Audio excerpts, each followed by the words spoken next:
And hello YouTube, this is Thomas Judge back once again with another installment of my DC Rebirth reading guide. Today is video 3.9, in which we're going to finish off covering Justice League and Suicide Squad. Specifically, we're going to be covering Justice League Odyssey, and this is the last video of section 3 of the DC Rebirth core reading guide section. As a quick intro to what that all means, we've got to remember I've read the entirety of DC Rebirth, so over 3,370 issues, and I'm collecting it in a very particular segmented way. I've already covered a lot of the ancillary stuff like Deceased, out of continuity stuff, licensed comics, and now we're going through the remainder, the 2,724 single issues that make up the core mainstream DC universe of this era from 2016 to 2021. What you can see here, the playlist on my channel, this particular video, like all my DC Rebirth videos, are in the DC Rebirth All playlist, which contains every single DC Rebirth thing that I'm doing. But from that playlist, that's split into 3 smaller playlists, which you can also see here. One of them covers just my DC Rebirth custom comics, custom binds, custom prints. The other covers all the DC Rebirth stuff that's not core continuity, in other words, things like Licensed Worlds, Black Label, Deceased, and so on. And then the third one is also the one that this video is in, which is the core DC mainstream continuity DC Rebirth universe. Hopefully, splitting the playlist that does help. Finally, I would remind you before you watch this video, go back and watch the introduction video for the series, video 0.0. I talk all about a lot of the vocabulary that I use in these videos, things like volumes with a big and small V and type P and J reader, which I'll be doing a lot in this video. In today's video, what I'm going to do is run through Justice League Odyssey, and then I'm going to pause, step back, and go through the entirety of the Justice League Suicide Squad Rebirth map as a whole, because it's evolved a little bit during this video series. I'm going to talk through it briefly, but as an overview, and just show you all the various bits and pieces to it, and also talk about where it's going to be available. With no further ado, let's dive straight into it. So here we are. This is the strategic map, the final strategic map for Justice League and Suicide Squad. And today what we're going to be looking at, straightforward, is just going to be Justice League Odyssey here. Just literally this bit.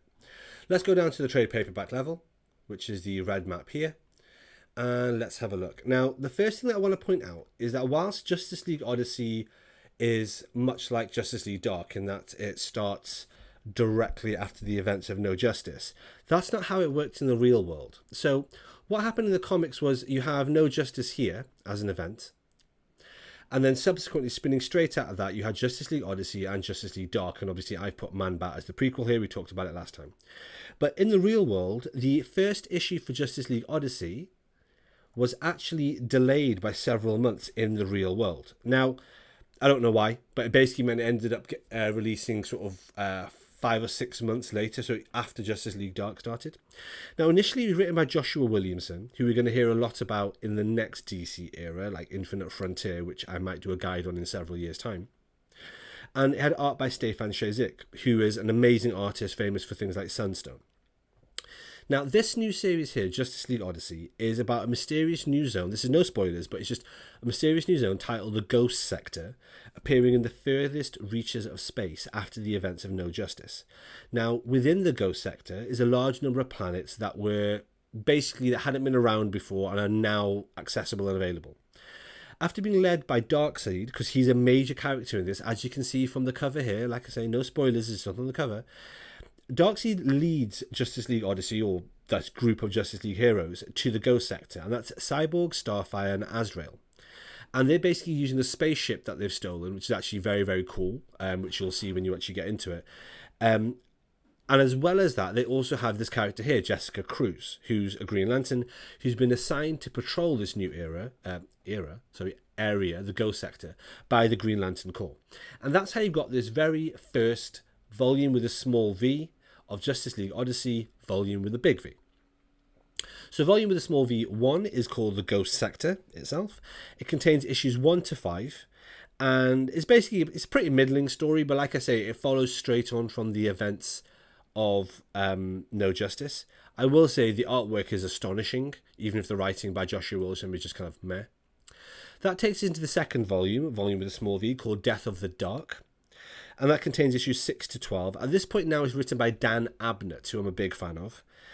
He's someone you'll be familiar with from stuff like Suicide Squad during Rebirth, with art by Daniel Sampere. So Stefan Jezik moves off now.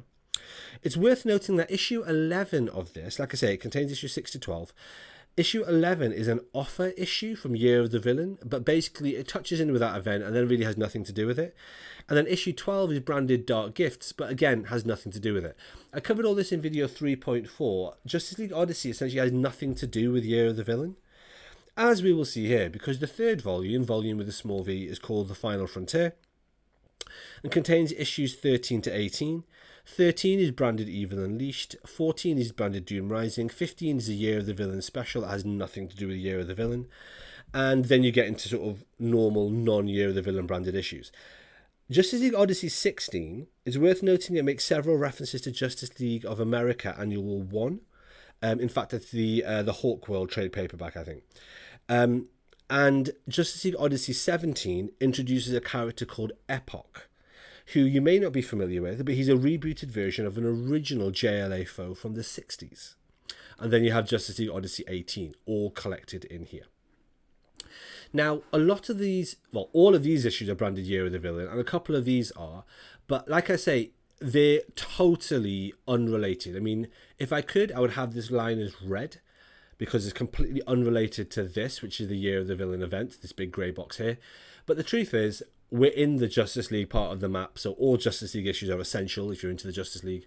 So this is how you would read it, but honestly, it's got nothing to do with Year of the Villain. Do not worry about it. Now, after that third volume, ignoring all the events of the Year of the Villain, you then have the last trade paperback, or volume with a small v, of Justice League Odyssey, which is called Last Stand. This contains issues 19 to 25 and has, and again, no spoilers, but a massive kickoff, a massive battle between Darkseid, obviously we know who he is, bad guy, and Epoch, the character that was first introduced in the last trade paperback. And that battle is actually really cool. In fact, it's much better as like an overarching, epic, kind of universe-shaking battle than Dark Knight's Death Metal. Anyway, Justice League Odyssey then ends with Dark Knight Death Metal. And the reason I say that is whilst this collects issues 19 to 25, issue 25, if you have it in singles, literally says to be continued in Dark Knight's Death Metal.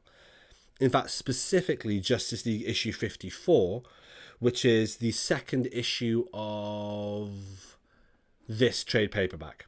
That's when the Justice League Odyssey characters kind of return to Earth and come back into the, I'm not going to say mainstream because it's all mainstream, but come back onto the Earth-based battle with the wider pantheon of heroes and stuff.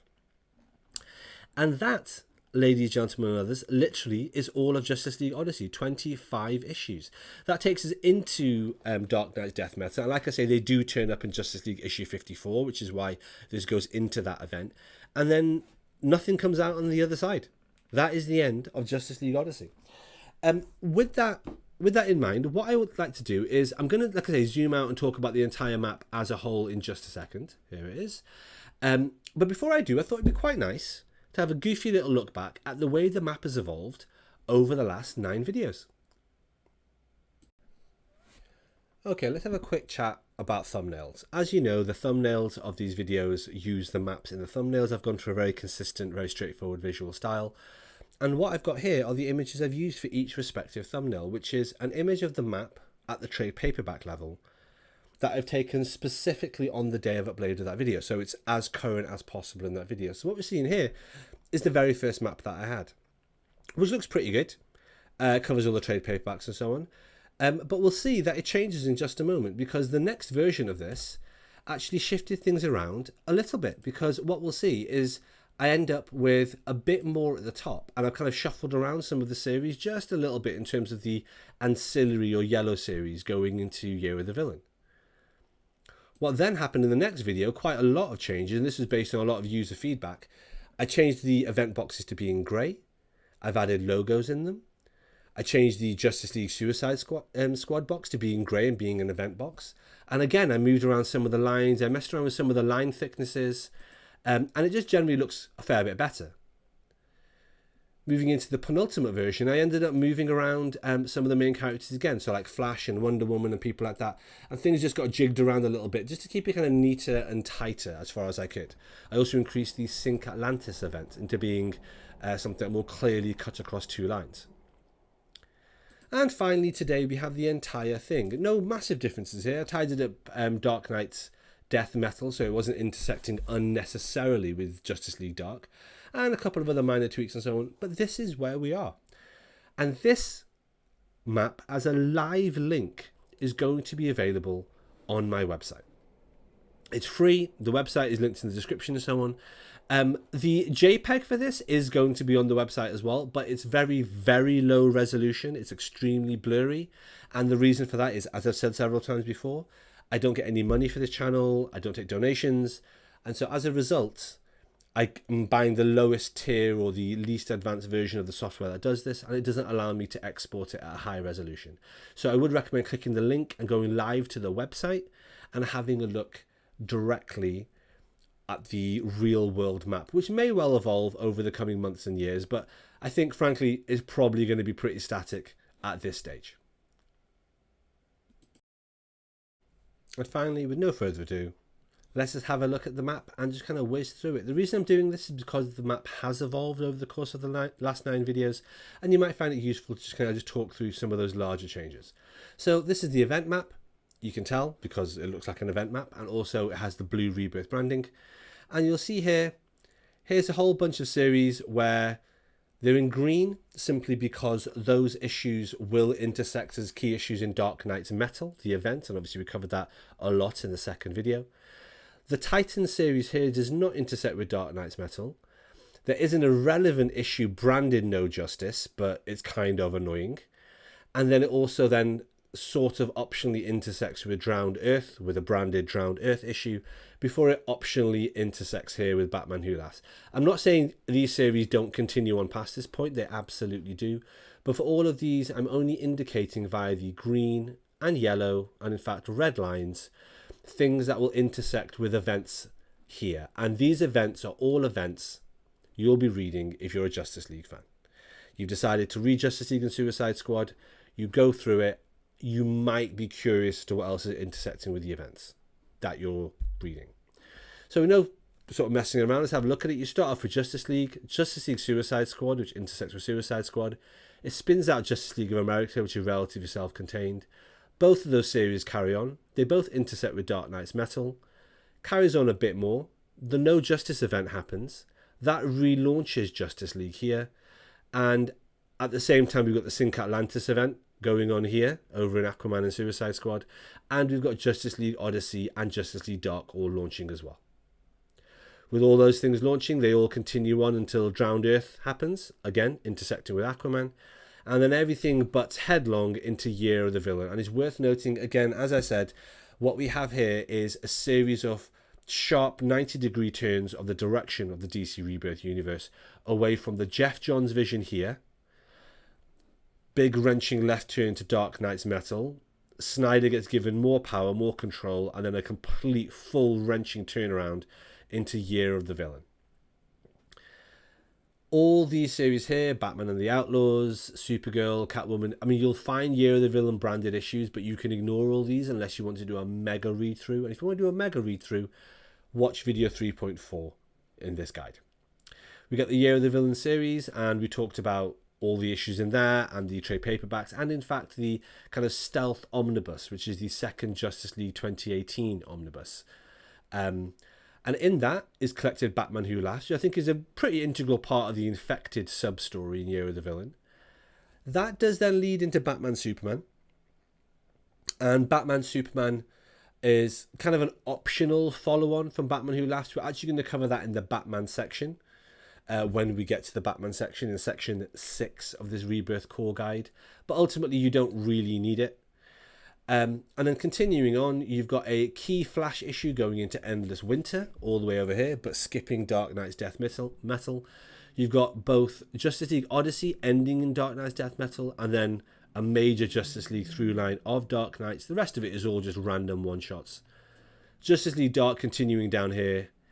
Everything kind of culminating in Endless Winter. And then as I said, I end DC Rebirth with the launch or the impact of the Future State event.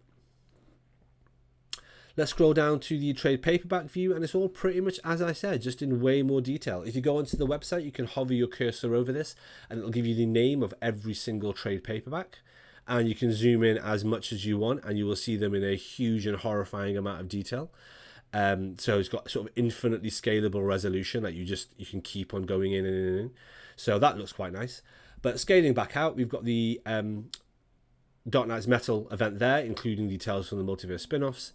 We carry on here. We've got the various events here. I should probably stick some logos on these for No Justice and Drowned Earth. I'll do that over the coming months. It's not a priority. We've got the Year of the Villain event here. And then, as I said, it all kind of continues, and you've got Dark Knight's Death Metal and Endless Winter. The one anomaly we talked about in video 3.8 is this, which is from the post-Rebirth era of Infinite Frontier, but I explained it in a lot of detail in video 3.8 why that's here. And then, as I said, we have Future State. Okay, thanks everyone. I hope that was helpful. This is our first dive into the actual meat and potatoes, nuts and bolts of a reading map for DC Rebirth, and this is specifically for Justice League Suicide Squad. Several of you have messaged me trying to work out or understand exactly how I'm going to have this approach for the next sections that I'm going to have. And what you'll see in the next section, which is section 4, is you're going to see that actually I'm only going to be covering a few key lines. But when they go into events and when those events intersect with other series, like I've done here, I will indicate that. Because, as I said, a lot of people contacted me saying things like, I just want to read the Justice League issues, or, of course, I just want to read Batman. And so grouping it by themes like that actually seemed to work quite well with DC Rebirth, in the same way it did with the New 52. But unfortunately, DC Rebirth is obsessed and overwhelmed by events, whereas the New 52 is much tidier and tighter. So what I'm going to do, I'm going to have a similar thing. There'll be a separate link, a separate set of maps and so on for section 4, which we'll be covering very, very soon. But between now and section 4, I'm actually going to release just a little smattering of other videos, which are all going to be DC Universe Rebirth related. But there's going to be a few other ones for the other sub playlists. So for example, I'm going to talk through quite a few custom binds that I've done of the Justice League comics during this era, and I'm going to cover a few of the DC Rebirth things, and then after those videos are dropped, I'll be going into section 4 in the same kind of tedious, excruciating detail. As always, feedback welcome, sort of. As always, I hope you enjoyed it, and stay tuned for section 4. All right, thanks for watching, everybody. As always, please like, comment, subscribe. As always, please follow me on Twitter at @IamThomasJudge, where I will post a daily review of whatever comics I've been reading. You can get an idea of what I'm up to on the channel. And as always, please support the channel by heading over to Amazon.com and checking out my prose novel about superheroes. It's a completely original piece of work. The first episode in it is called Arrivals, and the series as a whole is called No Gods or Kings. You can find an excerpt of that on my website, nogodsorkings.com. Until next time, everybody, stay classy.